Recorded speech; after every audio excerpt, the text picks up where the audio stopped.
আল্লাহ তাআলা বলছেন, ইন্নামাল মুমিনুনা আল্লাযীনা ইযা যুকিরাল্লাহ ওয়াজিলাত কুলুবুহুম ওয়া ইযা তুলিয়াত আলাইহিম আয়াতুহু যাদাতহুম ঈমানা। মুমিন তো তারা যাদের সামনে আল্লাহর কথা বললে তাদের অন্তর প্রকম্পিত হয়, কেঁপে ওঠে ভয়তে। ভয়ে কি হয়? কেঁপে ওঠে আল্লাহর কথা বললে। আমার রব আমাকে বলেছে, আমার রব আমাকে মেসেজ দিয়েছে, আমার রব আমাকে এটা পালন করতে বলেছে। দেখলেন না, আমি একটা ফেসবুকে দেখলাম, একজন কর্মী তার নেত্রীর সাথে কথা বলছে, 8 মিনিটের ভিতরে 164 বার আহা ডেকেছে। আপনি আপনার রবকে কয়বার ডেকেছেন? তাহাজ্জুদের সালাতে বসে যে রব আপনাকে সৃষ্টি করেছে, যে রব আপনাকে চক্ষু দিয়েছে, যে রব আপনাকে কান দিয়েছে, যেই হার্টবিট 1 সেকেন্ডের জন্য বন্ধ হলে দুনিয়ার আলো আপনার জন্য নিভে যায়, আপনি সেই রবের জন্য সিজদার মাটিতে সিজদায় মাথাটুকে কয়বার কেঁদেছেন? কয়বার আপনি আপনার রবকে ডেকেছেন, আল্লাহ তুমি ছাড়া আমার আর কেউ নেই। একজন আরবিয়ান কাবার গিলাফ ধরে বলছে, আল্লাহ তোমার তো বান্দার অভাব নেই, কিন্তু আমার তো আর কোনো রব নেই। আল্লাহ তোমার তো বান্দার অভাব নেই, শত শত কোটি বান্দা তোমার, কিন্তু আমার তো আর কোনো রব নেই। তুমি যদি আমাকে ক্ষমা না করো, কে আমাকে ক্ষমা করবে? বলছে রব্বুল আলামিন,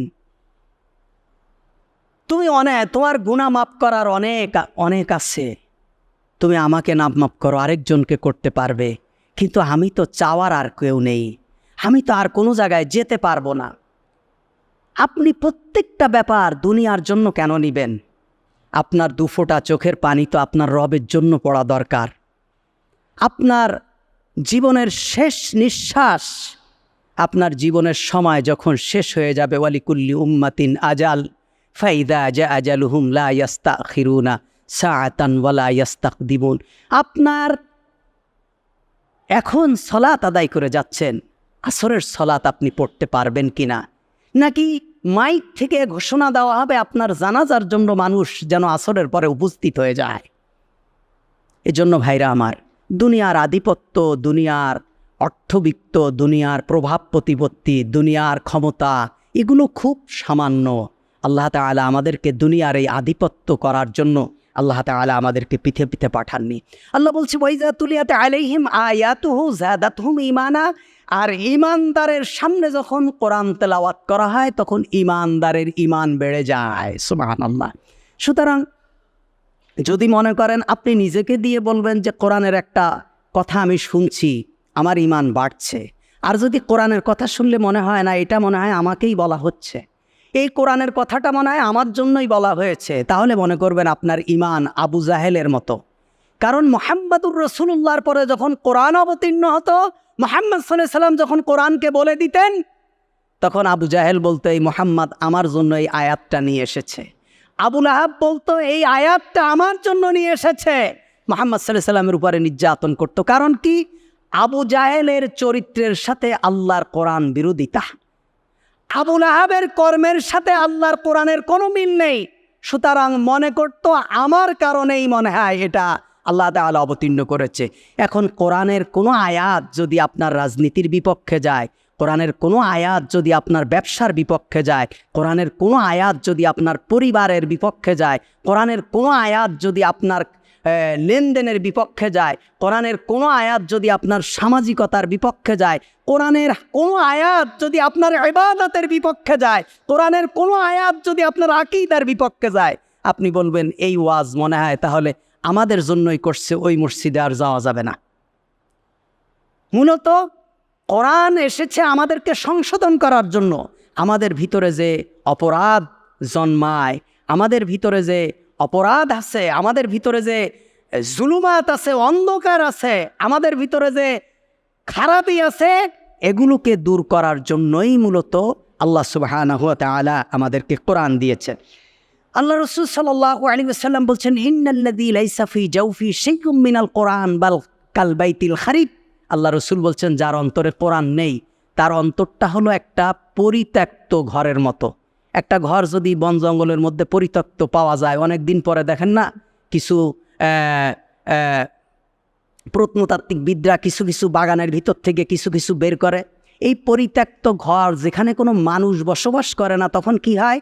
সেখানে ভূত, প্রেত, সাপ, বিচ্ছু, জীব, জানোয়ার, হিংস্র কিছু কীটপতঙ্গ সেখানে বসবাস করে। সেখানে রাতের অন্ধকারে মাগরিবের পরে ভূতে ডাক দেয়, খিলখিল করে হাসে। কারণ কি? সেটা হলো পরিত্যক্ত। আল্লাহ রসুল বলছেন, ইন্নাল্লাযী লাইসা ফী জাওফি শাইউম মিনাল কুরআন কালবাইতিল খারিব। যার অন্তরে কোরআন নেই, কোরআনের নূর নেই, তার অন্তরটা হলো পরিত্যক্ত ঘরের মতো। সে ব্যক্তির অন্তরে কুফরি জন্ম নেবে, শিরিক জন্ম নেবে। তখন মসজিদ আর ভালো লাগবে না, মাজার ভালো লাগবে। তখন মসজিদের সেজদা ভালো লাগবে না, মাজারে গিয়ে সেজদা দেওয়া ভালো লাগবে। কারণ ওর অন্তরে কোরআন নেই, ওর অন্তরে কোরআনের নূর নেই, ওর অন্তরে হেদায়েত নেই। তখন সে ব্যক্তির আর আলেম ওলামা ভালো লাগবে না। তখন ওই হিজবুত তাওহীদের সেলিমের মতো লোক হয়ে যাবে তার ইমাম, আহলে কোরআনের মতো মানুষ হয়ে যাবে তার ইমাম। তারপরে বিভিন্ন ধরনের যে সমস্ত ভণ্ড, বদমাশ, ইসলামের দুশ্মন, পুরোহিত যেগুলো আছে, সেগুলোর মধ্যে তারা নিজেদের নেতাকে খুঁজে পাবে। এজন্যই তো কবি নজরুল কি সুন্দর বলেছিলেন, তাওহীদের ওই চিরসেবক ভুলিয়া গিয়াছে সে তাকবীর, দুর্গা নামের কাছাকাছি পেরায় দরগায় গিয়া লুটায় শির। ওদের যেমন রামনারায়ণ, এদের তেমন মানিক পীর, ওদের চাল ও কলার সাথে মিশিয়া গিয়াছে এদের ক্ষীর। আমি যখন এই কবিতাটা পড়ি মনে হয়, আরে আজকে যদি কবি নজরুল বেঁচে থাকতো তাহলে বলতো, হায় ওয়াহাবি আর নয় আহলে হাদিস। আর না এই কথা লিখলো কেন? পীর পুরোহিতের বিরুদ্ধে এ কথা কেন বলল?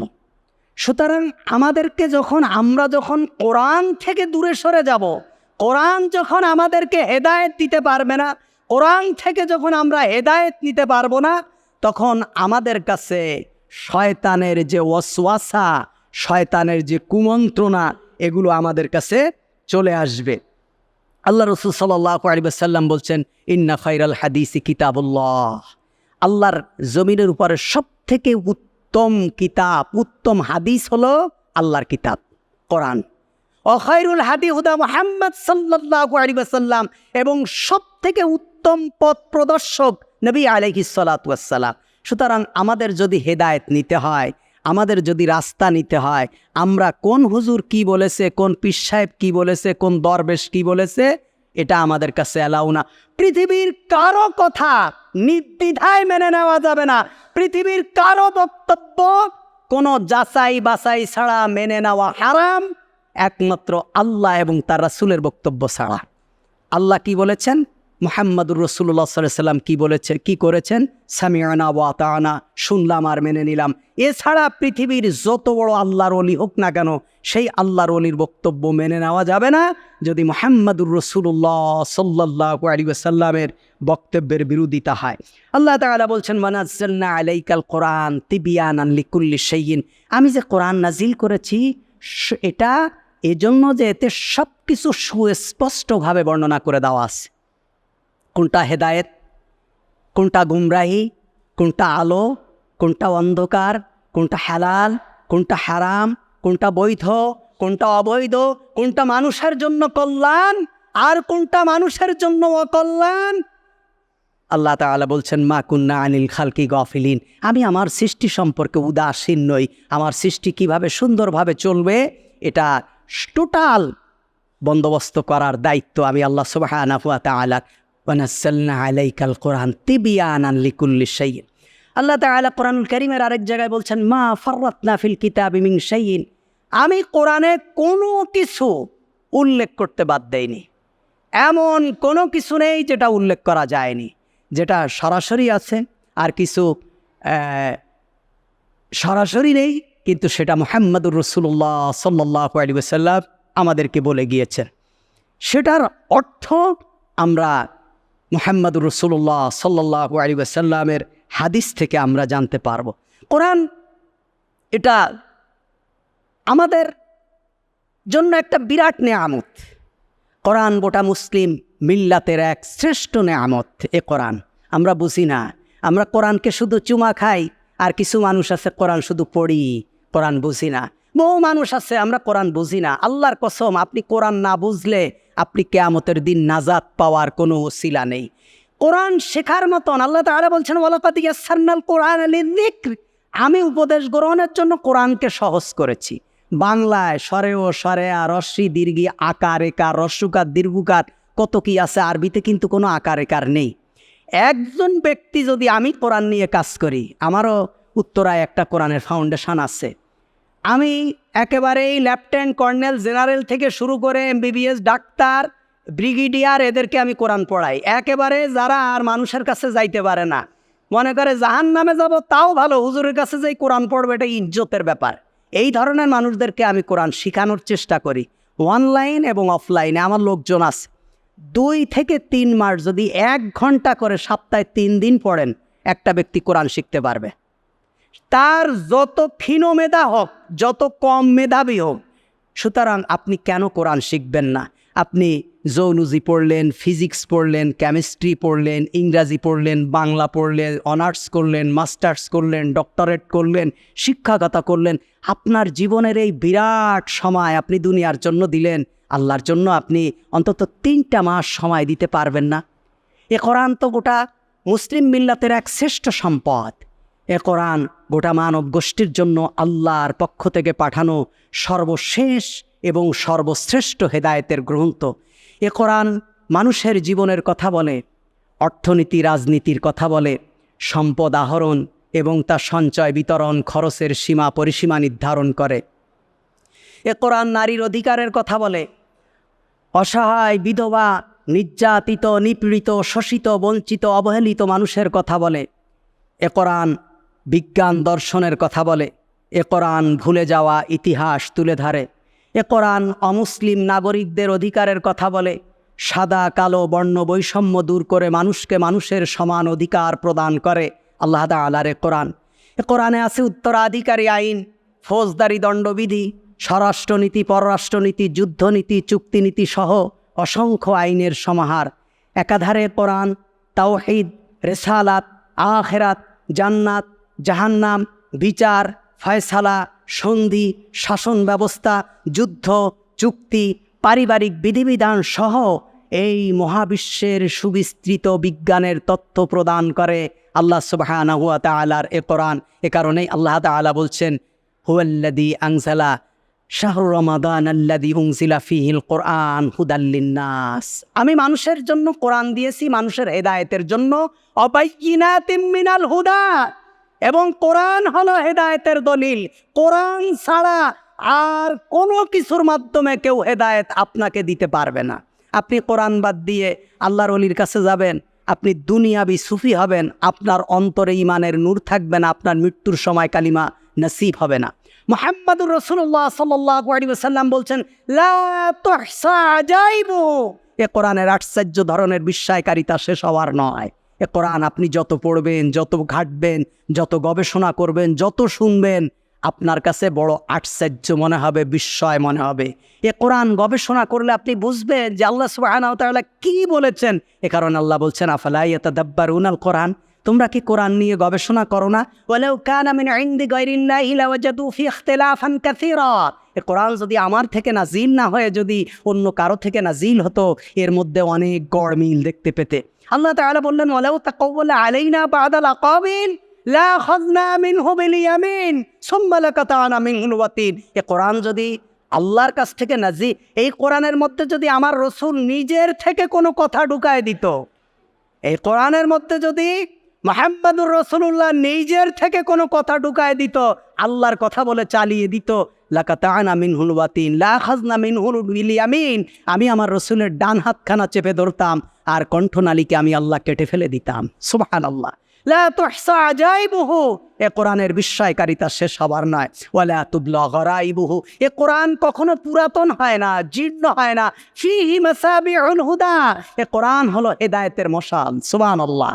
কোরআন আপনি যত উপরে রাখবেন আপনার হেদায়েত আসবে। আর কোরআনকে যদি অবজ্ঞা করেন, কোরআন যদি আপনার জীবনের সাথে আপনি মিলায় নিতে না পারেন, কোরআনের চোখে যদি আপনি পৃথিবী না দেখেন, আপনি যদি আপনার চোখে পৃথিবী দেখেন, আপনি যদি দুনিয়ার তথাকথিত আইনের চোখে যদি পৃথিবী দেখেন, আল্লাহর কোরআনের আইনে যদি আপনি পৃথিবী না দেখেন, তাহলে এই কোরআন আপনাকে হেদায়েত করতে পারবে না। অমানারিল হিকমা, আল্লাহ তাআলা বলছেন এটা হলো জ্ঞান বিজ্ঞানের একটা মশাল। মান ক্বালা বিহি সাদাকা, আল্লাহ রাসূল বলছেন যারা কোরআন থেকে কথা বলে তারা সত্য কথা বলে। সুবহানাল্লাহ। ওমান হাকামা বিহি আদালা, কোরআন দিয়ে যারা ফয়সালা করে তারা ন্যায় বিচার করে। ওমান দাআ ইলাইহা হুদিয়া ইলা সিরাতিম মুস্তাকিম, আর যে ব্যক্তি মানুষকে কোরআনের দিকে ডাকে সে ব্যক্তি একমাত্র সঠিক পথের দিকে ডাকে। সুবহানাল্লাহি বিহামদি। সুতরাং ভাইরা আমার, এই কোরআন আল্লাহ তাআলা আমাদেরকে দিয়েছেন।